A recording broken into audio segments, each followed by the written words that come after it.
Continuemos con nuestros temas. Los últimos dos temas antes de nuestro examen. ¿Y por qué? ¿Qué ha pasado? No sé qué, pero ya. Bueno, comenzamos con las infecciones urinarias. Y en la práctica diaria es lo que más van a ver.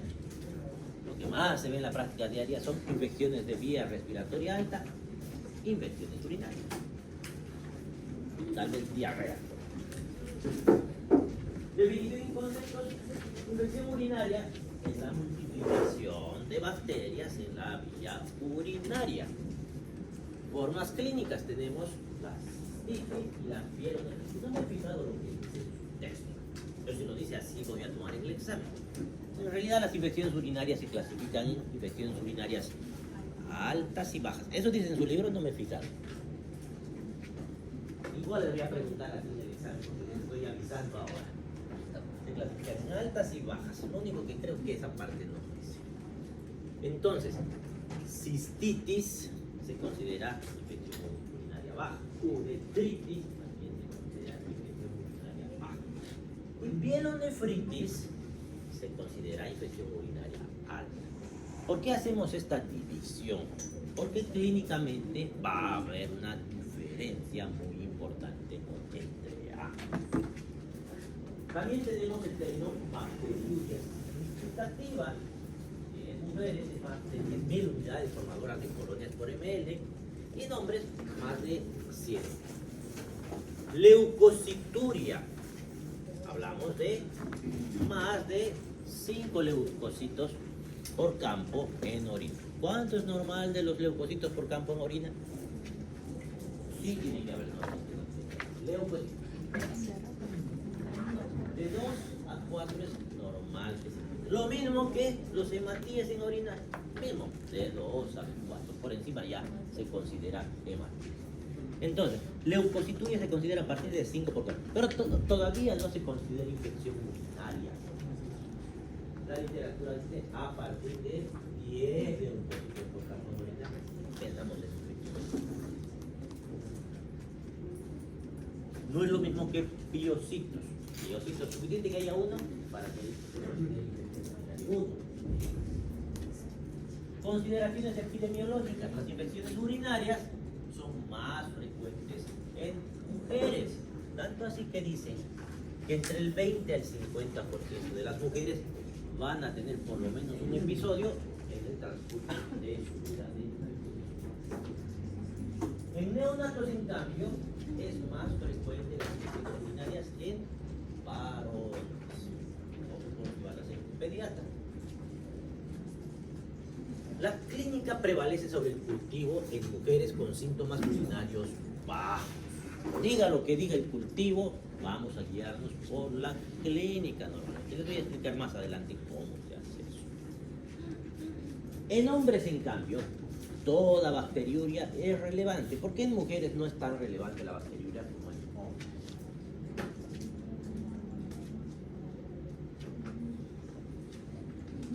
Sería la diferencia. Porque en mujeres es más corta, es más, por la anatomía es más probable que haya contaminación y no sea una infección urinaria. En varones es casi imposible. Entonces, si vemos ahí leucocitos, ya hay que pensar en infección urinaria, no puede ser otra cosa. Y también tenemos que acordarnos que las bacterias, hay bacterias saprófitas en la uretra. Por eso es que la muestra del examen de orina es una forma especial de tomarla, no es cualquier orina. Debería ser la primera orina de la mañana y la mitad del chorro, descartando el principio del chorro por la presencia de estas bacterias. Etiopatogenia y fisiopatología. Tenemos un desequilibrio entre la virulencia bacteriana y las defensas del huésped. Evidentemente, salud. Si aumenta la virulencia bacteriana y disminuye las defensas del huésped, pues ahí vamos a tener la infección urinaria. Hay los factores del germen y los factores del huésped. Los factores del germen son fimbrias que van a ayudar a las bacterias a adherirse al urotelio. Y el antígeno K capsular que le va a otorgar resistencia a la fagocitosis de estas bacterias urinarias para que puedan multiplicarse. Factores del huésped. Tenemos alteraciones anatómicas. Cualquier alteración anatómica en la vía urinaria puede provocar que haya más frecuencia de infecciones urinarias, como las válvulas, que son una especie de válvulas que aparecen en la vía urinaria, que son más frecuentes que el déficit de inmunoglobulina A, que es la inmunoglobulina que está presente en piel y mucosas. Y alteraciones funcionales. ¿Qué significarían alteraciones funcionales? Por ejemplo, un chorro retrógrado, que la orina por algún motivo vuelva. Entonces eso va a favorecer las infecciones. ¿Por dónde van a llegar estas infecciones urinarias? Hay una vía ascendente, que es la más común, donde hay una colonización en la vía urinaria. De ahí va a ascender esa bacteria hacia la vejiga, de ahí va a ascender por el ureter y puede llegar a los riñones. Ascendente. Hematógena es menos común, pero cuando hablamos de hematógena hay que pensar en el estafilococo dorado y en la cándida. Entonces, hematógena que por vía sanguínea va a llegar a la vía urinaria. Hay alguna que no se están mencionando aquí, que es por vía linfática, otra por continuidad, por ejemplo, en las apendicitis, por continuidad de la apéndice puede provocar que aparezcan glóbulos blancos en orina. Instrumentación urinaria. ¿A qué se refiere con instrumentación urinaria? Cuando ponen sondas, por ejemplo. ¿Para qué le pondrían? ¿Son un paciente internado? O para tomar muestras en algunas situaciones, o para controlar diuresis en otras situaciones. Entonces, cuando hay instrumentación urinaria, hay un riesgo de infección exógena. Y tenemos que pensar en bacterias específicas en esta situación. Agentes etiológicos. ¿Quién provoca las infecciones urinarias? Escherichia coli es la más frecuente. Tanto así que de la literatura dice que es más del 90%. Aunque en nuestro texto menciona entre el 80 al 90% de las infecciones urinarias que son responsables la Escherichia coli. Otros, el Proteus mirabilis, la Klebsiella, el Enterobacter, las Pseudomonas. Aquí hay que mencionar algo importante. El Proteus mirabilis es más común en pacientes que tienen cálculos renales.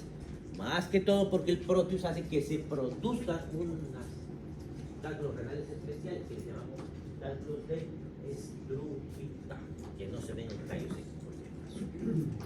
Y luego tenemos la Klebsiella. La Klebsiella es mucho más frecuente en pacientes que tienen sondas y eso se considera una infección intrahospitalaria. Pero si el paciente es portador de sonda, es más probable que sea así. ¿Por qué necesitamos saber estos tres detalles? Que la Escherichia coli es la más común, que el Proteus es más específico en casos de litiasis y que la Klebsiella es por instrumentación. A la hora de decidir el tratamiento que le vamos a dar a nuestro paciente, a la hora de que escojamos nuestro antibiótico antes de tener el cultivo. Clasificación clínica según su localización. Así dice. Infección urinaria baja, cistitis, uretritis. ¿Qué clínica van a tener las infecciones urinarias bajas? Disuria. ¿Era disuria? Yeah. Polaquiuria, ¿qué era? Sin afectar el volumen urinario. Tenesmo.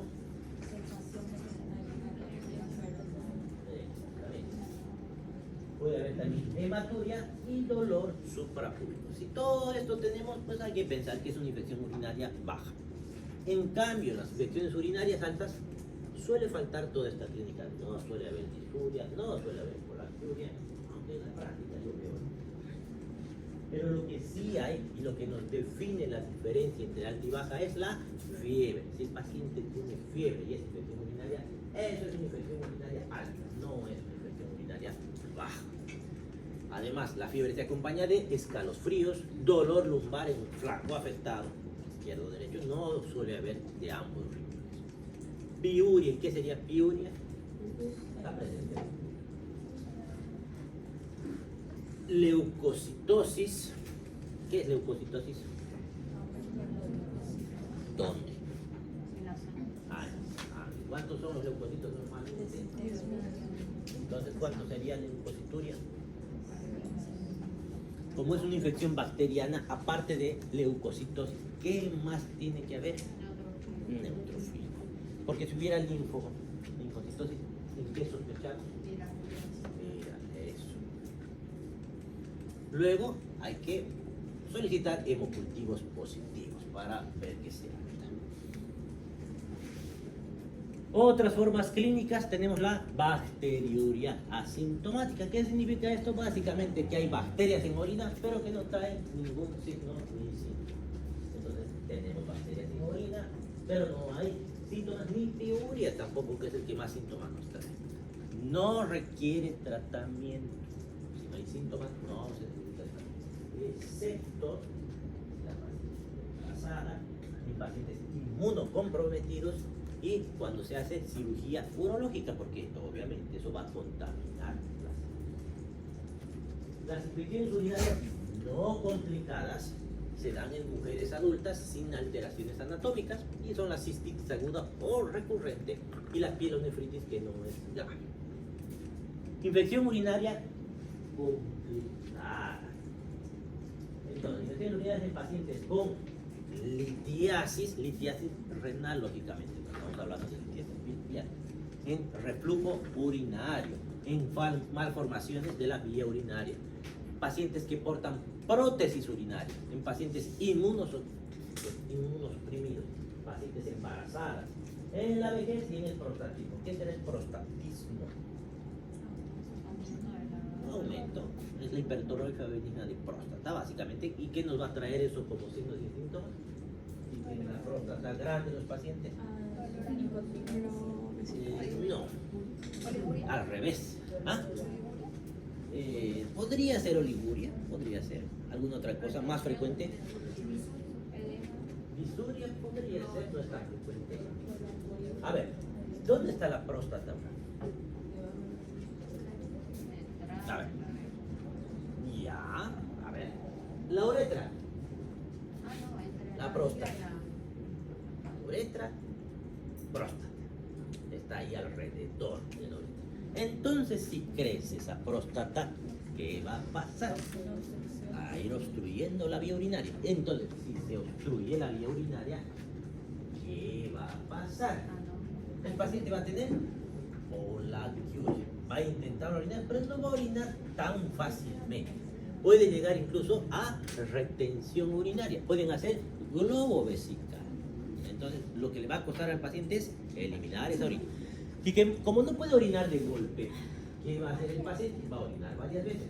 Y eso incluye que en la noche se va a tener que levantar a orinar. Y eso se llama eneuresis. ¿Qué era? Eneuresis. Otra vez. Eneuresis. ¿Qué era? Eneuresis. Cuando se hace la cama con Eso. Urinaria. Sintomatología.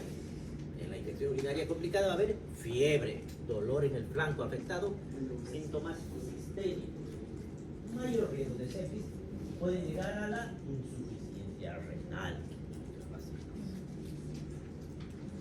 Infección urinaria recurrente. Tenemos dos situaciones: la recaída y la infección y la reinfección. Recaída, misma bacteria, después de 3 semanas posterior al tratamiento. Y a esto le llamamos persistencia de la misma infección. Reinfección, nuevo germen en más de 7 días posterior a la curación por una nueva infección urinaria. Otra infección. Causas: resistencia bacteriana natural o adquirida. Resistencia bacteriana. La otra vez he escuchado y cada vez escucho lo mismo: soy resistente a los antibióticos. Los pacientes no son resistentes a los antibióticos. ¿Quiénes son los resistentes? Las bacterias. Si no usamos antibióticos para deshacernos de los pacientes, se supone que todos son resistentes, deberían ser resistentes. Problema creciente por uso indiscriminado de antibióticos. ¿Qué es lo que está sucediendo bastante? Van con síntomas urinarios, disuria, polaquiuria a la farmacia, y la farmacia lo primero que les dan es un norfloxacino, no les dicen cuánto tienes que tomar, no les dicen mucho, les dan más un norfloxacino, una o dos tabletas. ¿Qué hace el paciente? Se toma una o dos tabletas y listo. Evidentemente va a mejorar mucho porque ese cuadro revierte muy fácilmente, pero la bacteria no ha muerto, entonces se va a quedar ahí, solo que como le hemos dado uno o dos antibióticos solamente, a los días va a volver el cuadro y va a ser peor porque la bacteria ya va a aprender a defenderse de ese antibiótico. Diagnóstico clínico y laboratorial. Presuntivo clínico, si el paciente tiene disuria, fiebre, dolor lumbar o suprapúbico. Laboratorial, si hay leucocituria, que ya estamos diciendo que son más de 10 leucocitos por campo orina, bacteriuria, piuria, cilindros leucocitarios. Y en el urocultivo, que se hace de chorro medio, en la primera orina de la mañana, también podemos encontrar bacterias más de 100.000 unidades formadoras de colonias. ¿Por qué digo 10 leucocitos y luego unidades formadoras de colonias? Son términos diferentes. Las unidades formadoras de colonias se leen en los cultivos. Y los leucocitos por campo, básicamente estoy viendo en el microscopio cuántos leucocitos veo en cada campo. Estudios por imágenes e infecciones urinarias complicadas o recurrentes. ¿Qué estudio le pedirían de imagen a un paciente con una infección urinaria? No es muy común, pero ¿qué le pedirían si deciden pedir? Entonces, si cada vez tiene infecciones urinarias o está complicada, ahí sí puede pedir un estudio. ¿Una? Ecografía renal es el de predilección, ¿no? Ahí ¿qué voy a ver en la ecografía? Pero el riñón, ¿qué me va? Que no haya una hidrocefarosis, por ejemplo. Que no haya valvas, si es que se ven las valvas. Que no haya, más que todo, cálculos. La presencia de cálculos nos dicen que puede ser proteus y cálculos de Strubit. Medidas generales, prevención y profilaxis. Salud. A los pacientes les vamos a recomendar que tengan ingesta abundante de líquidos sin llegar a la potomasia. La micción postcoital, ¿qué significa eso? Eso hay que explicar a las mujeres más que todo. Que después de que tengan relaciones sexuales, tienen que orinar. Evitar retenciones urinarias, porque la retención urinaria está en éstasis la orina y va a haber multiplicación bacteriana. Evitar diafragmas y espermicidas, ¿por qué? Porque están introduciendo algo que puede hacer que se contamine. Estrógenos en menopáusicas, ¿por qué? Porque los estrógenos protegen de las infecciones urinarias. ¿Cuándo se usan los estrógenos en las pacientes que hacen menopausia? Llegan a la menopausia, 5 años después puede usar estrógenos. Pero también por la ignorancia, ¿qué es diafragma? Diafragma es una membranita que se pone al fondo del cuello uterino para evitar que el espermatozoide llegue hasta el útero. Es un método de barrera. Y esos hacen que haya más probabilidad de infecciones urinarias. Los estrógenos, por si acaso, el reemplazo hormonal siempre se inicia cuando comienza la menopausia. Si se inicia después, ya no funciona. Conclusiones.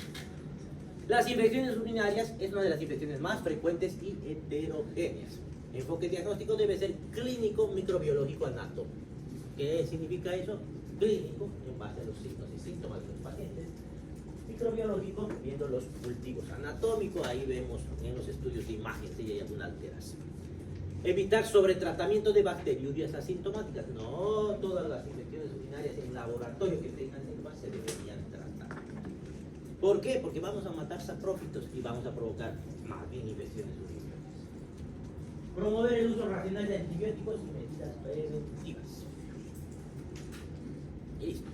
Pasamos a hablar ahora de litiasis urinaria. ¿Y la litiasis urinaria qué es? Es la presencia de cálculos en la vía urinaria, que incluye el riñón, los uréteres, la vejiga. Ahora, ¿dónde se forman estos cálculos?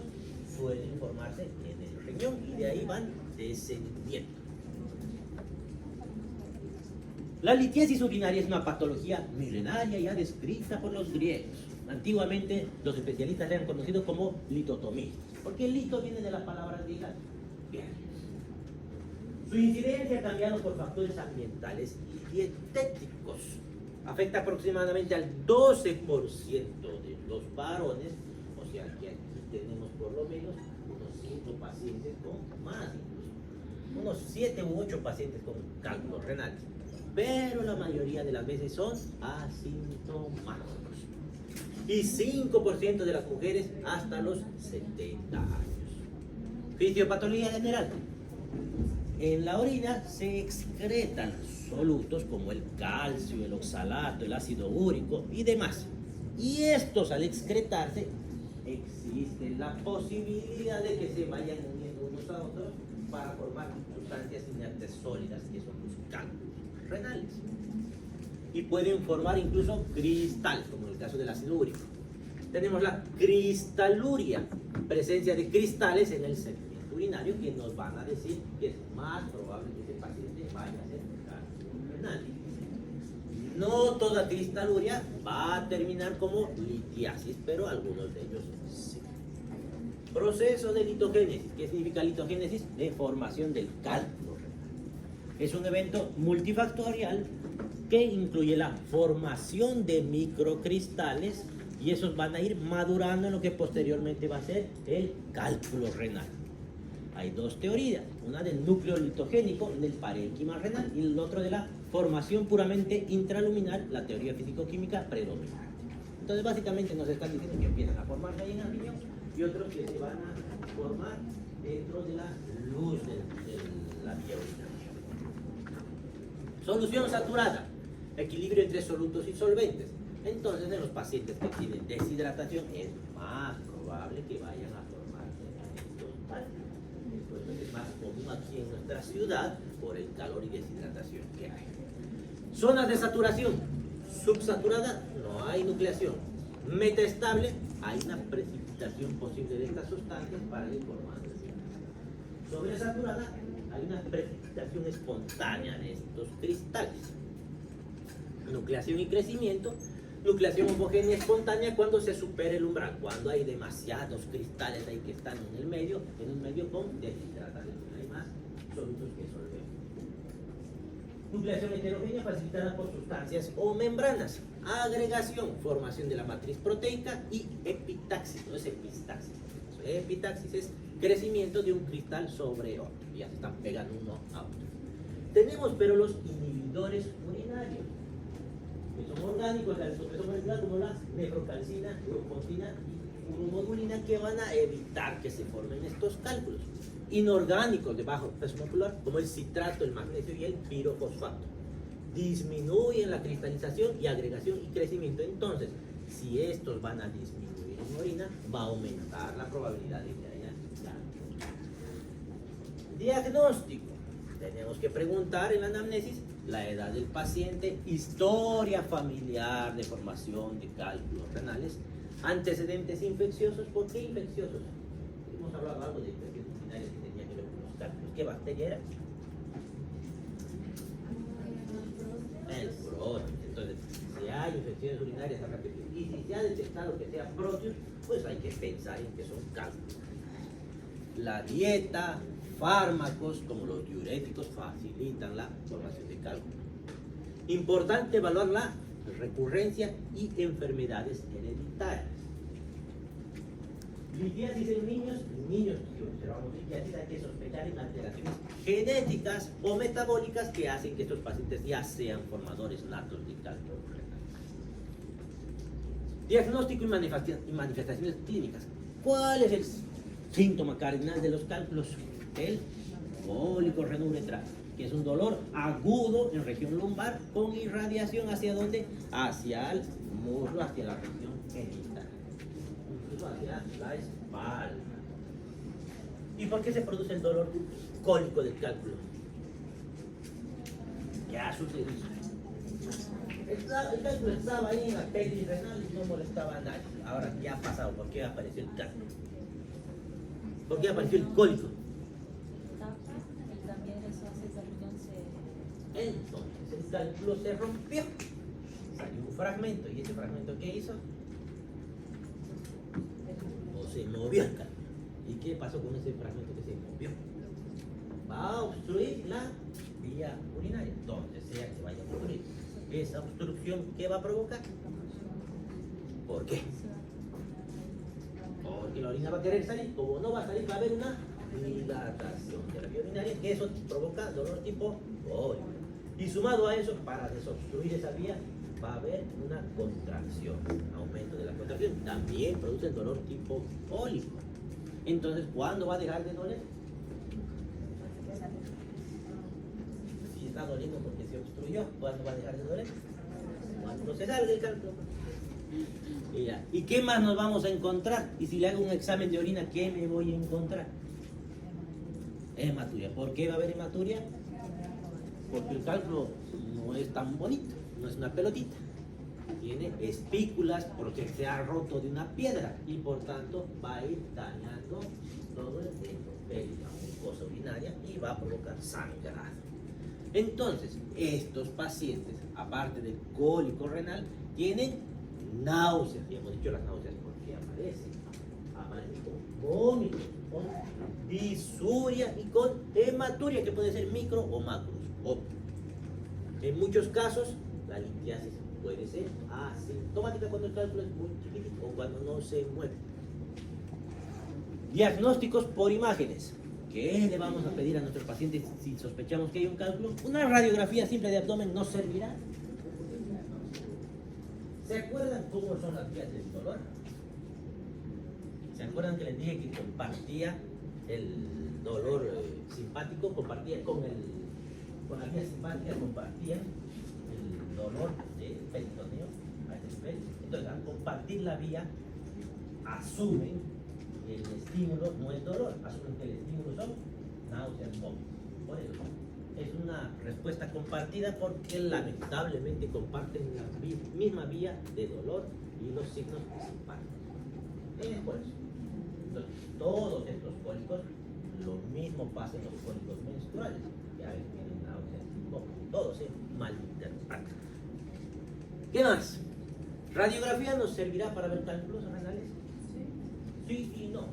Sí, porque ¿qué necesito para que se vea? Que tengan que ser de calcio. Lamentablemente, no todos los cálculos son de calcio. Entonces, a veces no suelen servir, a veces no. ¿Ecografía será mejor que la radiografía? Sí. Porque en ecografía, ¿qué es lo que estoy viendo? El rebote en algo sólido. Entonces, el eco que produce el transductor del ecógrafo va a rebotar.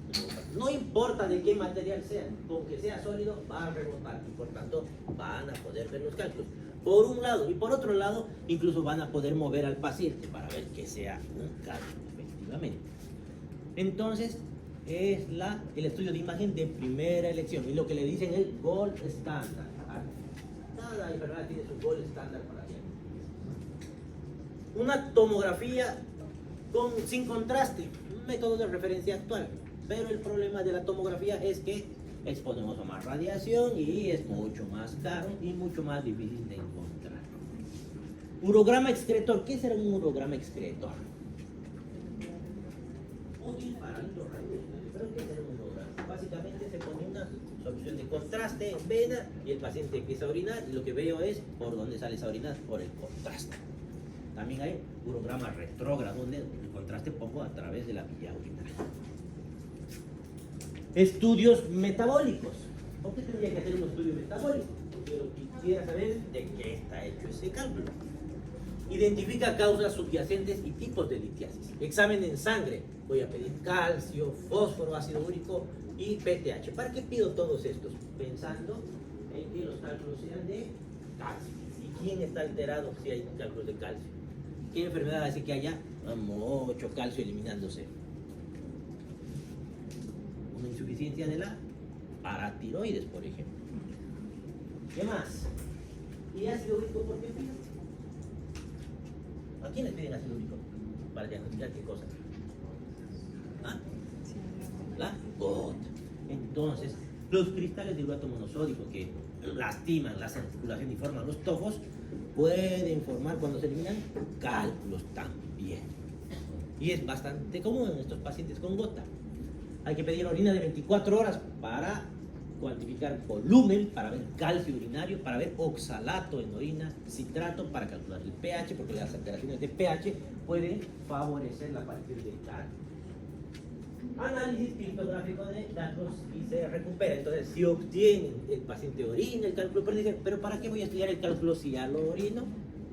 No se olviden que puede volver a formar cálculos, o puede ser que eso que ha expulsado sea un pedazo del cálculo más grande, como los cálculos coraliformes, que son del tamaño de casi todo el río.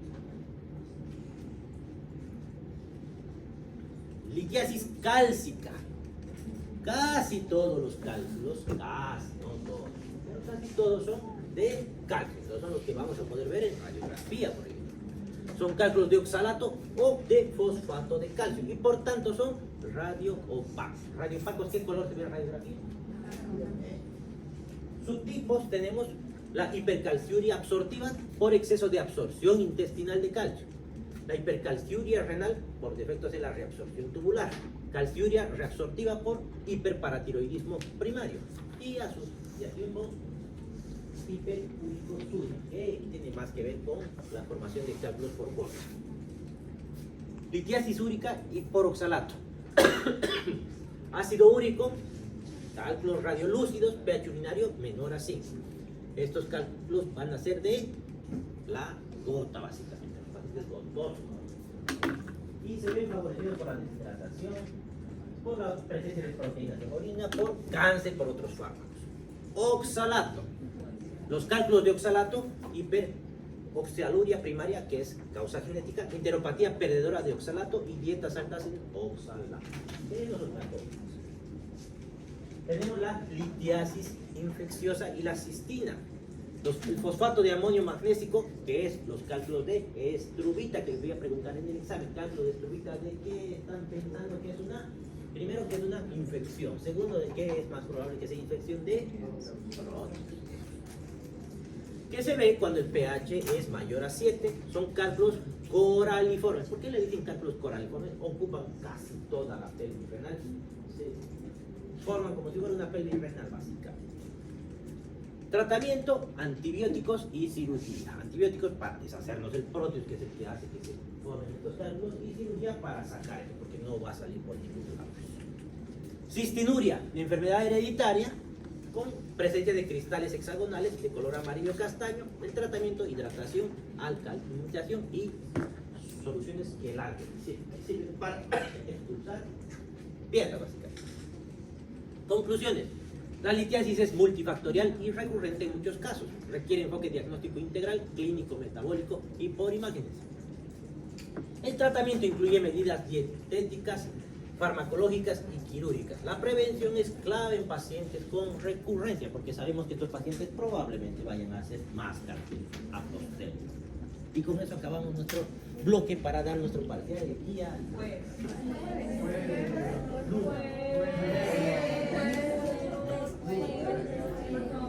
¿Y qué vamos a hacer el lunes así?